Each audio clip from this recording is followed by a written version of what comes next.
शिर्डीला साई दर्शनासाठी येणाऱ्या भाविकांना लुटणाऱ्या टोळीच्या पोलिसांनी शितफीनं मुसक्या आवळल्या असून 2 दिवसांपूर्वी सुरतवरून शिर्डीला येणाऱ्या भाविकांचं वाहन अडवून बंदूक आणि धारदार शस्त्राचा धाक दाखवत लुटमार केल्याची धक्कादायक घटना कोपरगाव तालुक्यातील वेळापूर शिवारात घडली होती। स्थानिक गुन्हे शाखेनं श्रीरामपूर येथील म्होरक्यासह 7 आरोपींना ताब्यात घेत लाखो रुपयांचा मुद्देमाल हस्तगत केला आहे। आरोपी हे सराईत गुन्हेगार असून यापूर्वी देखील या टोळीने लुटमार केल्याच्या घटना उघडकीस आल्या आहेत। गुजरात राज्यातील सुरत येथील रहिवासी मोहित पाटील हे त्यांच्या सहकाऱ्यांसोबत एर्टिगा वाहनातून शिर्डीला साईबाबांच्या दर्शनासाठी निघाले होते। त्यांचे वाहन सकाळी 6च्या दरम्यान लासलगाव मार्गे कोपरगाव तालुक्यातील वेळापूर शिवारात आले होते। त्यावेळी दुसऱ्या एका 4चाकी वाहनातून आलेल्या 7 ते 8 जणांच्या टोळीने ओव्हरटेक करत पाटील यांचे वाहन थांबवले। यावेळी आरोपींनी हातातील बंदूक आणि धारदार शस्त्रांचा धाक दाखवत लुटमार केली। गुप्त बातमीदाराच्या माध्यमातून मिळालेल्या माहितीनुसार हा गुन्हा श्रीरामपूर येथील विजय गणपत जाधव याने केल्याची माहिती पोलिसांना मिळाली। पोलिसांनी सापळा रचत आरोपी विजय जाधव याच्यासह त्याच्या टोळीतील सिद्धार्थ भाऊसाहेब कदम, राहुल संजय शिंगाडे, सागर दिनकर भालेराव, समीर रामदास माळी आणि 2 अल्पवयीन आरोपींना ताब्यात घेतलंय।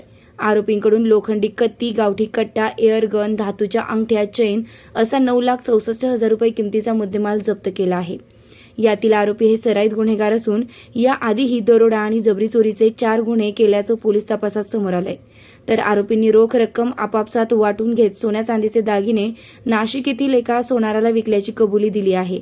रसलूट आणि दरोड्यातील सराईत टोळी हाती लागल्याने पोलीस या प्रकरणी कसून तपास करत आहेत। शिर्डी येथे साईबाबांच्या दर्शनासाठी येणाऱ्या भाविकांना रात्री पहाटे रस्त्यात अडवून त्यांना शस्त्रांचा धाक दाखवून त्यांच्याकडून पैसे तसेच सोने लुटून नेण्याच्या घटनांमध्ये मागील 1-1.5 महिन्यामध्ये वाढ झालेली होती। गुन्ह्यात एर्टिगा वाहनाचा आरोपितांकडून वापर करण्यात आलेला होता।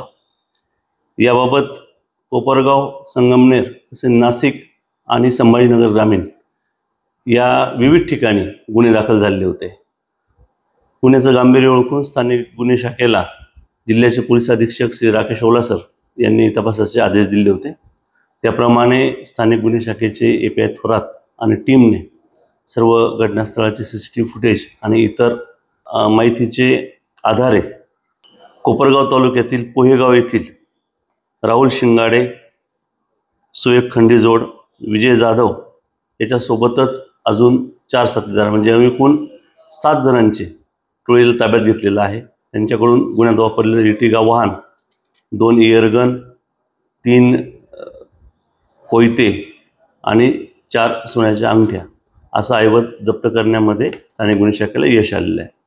विश्वात्मक जंगली महाराज आश्रम ट्रस्ट संचालित अत्याधुनिक सुविधांसह नव्या स्वरूपात आत्मा मालिक हॉस्पिटल, शिर्डी कोपरगाव रोड, कोकमठाण तालुका कोपरगाव, जिल्हा अहिल्यानगर। प्रधानमंत्री जन आरोग्य योजना व महात्मा ज्योतिराव फुले जन आरोग्य योजना मान्यता प्राप्त रुग्णालय। मोफत उपचार व शस्त्रक्रिया, एंजिओग्राफी, एंजिओप्लास्टी, बायपास सर्जरी, सर्व प्रकारचे OPD केस पेपर फ्री, सर्व प्रकारचे फिजिओथेरपी मोफत। गरजू रुग्णांसाठी मोफत शिबिराची सुरुवात 1 डिसेंबर 2024 पासून ते 21 जून 2025 जागतिक योग दिनापर्यंत मोफत शिबिर चालणार आहे। तरी सर्व रुग्णांनी या शिबिराचा लाभ घ्यावा। संपर्क क्रमांक 90 90 91 91 96 तसेच 73 04 75 56 55। नामदार राधाकृष्णजी विखे पाटील आणि खासदार डॉक्टर सुजय विखे पाटील यांच्या मार्गदर्शनाखाली एअरपोर्ट रोड लगत शिर्डी हद्दीत साईच्या ग्रुपच्या माध्यमातून रामनगरीचा भव्य प्रोजेक्ट।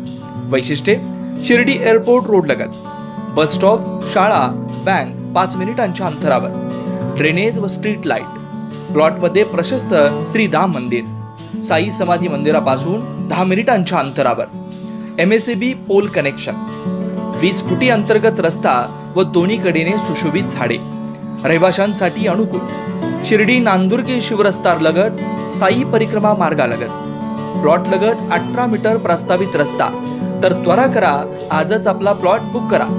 बुकिंगसाठी संपर्क करा श्री गणेश तोरडमल 99 21 21 95 61, श्री शुभम वेणुनाथ गोंदकर 97 67 06 66 85।